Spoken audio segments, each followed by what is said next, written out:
Messieurs, merci de nous accueillir chez vous aujourd'hui. Antoine, on est chez toi, chez Tsugi Radio. C'est une web radio dont tu es le directeur d'antenne.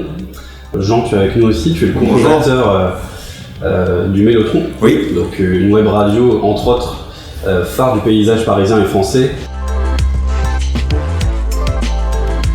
Nos ressources reposent essentiellement sur le live, avec la pandémie et les restrictions et la fermeture des lieux de culture.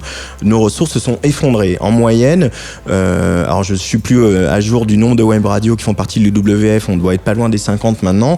En moyenne, nos ressources se sont effondrées de 80%. Notre chiffre d'affaires a chuté de 80% en 2020.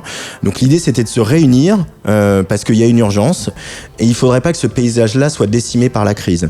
Donc l'idée de se réunir, elle est née de là. Elle est partie de là et c'est tellement chouette de pouvoir mettre un visage sur tous ces projets et de voir tous ces gens un peu partout en France qui ont la même passion et qui font la même chose que ce que nous on peut faire alors qu'on avait l'impression d'être seul au monde, quoi. Et ça, c'est vraiment vraiment chouette. Tout est encore en construction. Mais on est en train de commencer à construire un discours et puis surtout d'établir voilà un peu qu'est-ce que c'est être une web radio indépendante aujourd'hui. Il y a des statuts très divers, hein, et ça on y tient. Et Antoine est modeste, hein, mais ce qui se passe, et c'est l'essentiel avec l'UVF, ce qu'on sent, il y a une énergie déjà. Et pour tout projet, toute initiative, ce qu'il faut d'abord, c'est de l'énergie. Il y a cette énergie, on la sent fortement. Et maintenant, ce qu'on disait, c'est qu'il va falloir canaliser l'énergie, fixer un cadre, mais qui nous correspondra finalement, suffisamment souple, mais suffisamment rigide pour pouvoir effectivement mener nos objectifs qu'a rappelé Antoine. En tout cas, l'énergie est là. Antoine en a été le déclencheur et non, je salue son travail, j'en profite pour saluer son travail. Et maintenant, on va dire, il n'y a plus qu'à, mais je suis assez confiant pour la suite.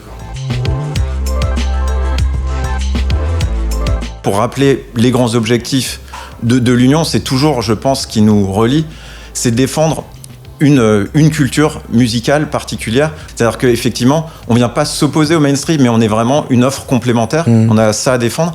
Mais par exemple, sur Spotify, et là, on a un rôle à jouer aussi, c'est 60 000 nouveaux morceaux par jour qui intègrent Spotify. Le rôle un de nos rôles des web radios, c'est de jouer un rôle de filtre, de prescripteur. C'est-à-dire, à un moment donné, dans cet énorme volume, c'est de dire d'aller toucher du doigt ce qui nous semble être essentiel. C'est-à-dire, c'est de transmettre, finalement, la musique, c'est quoi ? C'est de transmettre des émotions, créer du lien. Et là, il y a quelque chose aussi important, je pense. On sent qu'on a un côté un peu, finalement, il y a toujours le côté un peu artisan, manufacture un peu de la musique. Il y a toujours, derrière ces projets, il y a des gens, quoi. Et donc, il y a une vraie alternative par rapport à des algorithmes, par rapport à une approche froide de la musique. On se reconnaît avec d'autres acteurs de la musique. Je parlais des festivals associatifs, mais avec des labels de musique, avec que la presse généraliste qualifie de niche. Mais derrière ces niches, il y a des gens qui travaillent, qui ont fait comme nous, qui ont mis leurs fonds privés dans leurs projets, qui produisent des disques à perte, mais qui y croient parce qu'ils défendent une esthétique, ils défendent quelque chose qu'ils sont les seuls à défendre. Et en fait, nous, web radio, avec ces acteurs-là, on se reconnaît, on s'est reconnus. D'ailleurs, ces DJ, ils viennent mixer dans ce studio, ils viennent mixer au Mélotron et sur toutes les autres web radios de l'UWF un peu partout en France. Et cette vitalité-là et ces échanges-là entre les acteurs de la scène indépendante, on les retrouve aujourd'hui en France à travers les web radios. Et en dehors de tout ça, donc il faut se battre pour asseoir notre place, c'est-à-dire nous avons une place dans l'écosystème musical, dans le paysage médiatique français. Donc le WF va servir à ça, à amplifier notre voix, parce l'union fait la force, et de continuer aussi de montrer au public que voilà, il y a un paysage médiatique, il y a un paysage radiophonique qui existe, qui vous propose une véritable alternative à tout ce qu'on entend partout ailleurs. C'est les web radios. Quelqu'un qui ferait des playlists qu'aurait une chaîne YouTube ou un fil SoundCloud ou etc.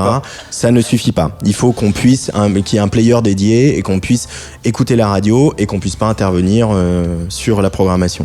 l'idée de l'UWF, c'est aussi de pas insulter l'avenir, comme le paysage des web radios, il est en train de se dessiner, de dire aussi que peut-être qu'une web radio étudiante qui a démarré un peu en bricolant, comme on le disait tout à l'heure, et ben dans 3 ans, ça sera devenu, parce que ça aura été en connexion avec une scène artistique, avec des DJ, avec des collectifs, etc., ça sera devenu une web radio majeure pour la scène indépendante dans la ville où elle est implantée.